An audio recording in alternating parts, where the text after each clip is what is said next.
Evropska unija ima v primerjavi z mnogimi drugimi državami visoke standarde glede obveščenosti prebivalstva. Predpogoj za delujočo demokracijo je pošteno, pluralno in pravočasno obveščanje državljanov. V mnogih državah članicah žal ta standard še danes ni dosežen.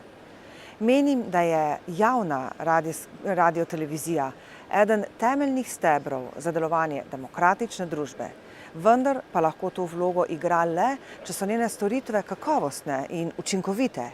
Javna televizija ne sme biti javna le zato, ker prejema javni denar. Njena programska zasnova in predvajan program morata odražati javni interes, ne pa interesa oglaševalcev. Tudi Grki imajo pravico do takega obveščanja. Tudi Grki potrebujejo učinkovito, strokovno, dobro delujočo javno radiotelevizijo.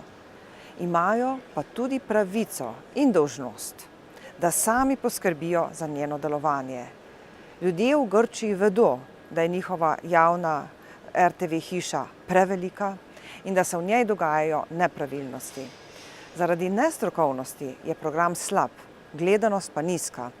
Zato razumem oceno grške vlade, da mora biti denar grških davkoplačevalcev in zunanje pomoči, tudi slovenske Grčiji, porabljen bolj učinkovito.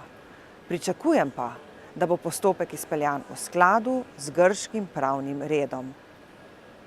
Vsi ti razmisleki veljajo tudi za Slovenijo, kjer za gledalce praktično ni razlike med javno in komercialno televizijo. Finančni sistem pa ima veliko luknjo.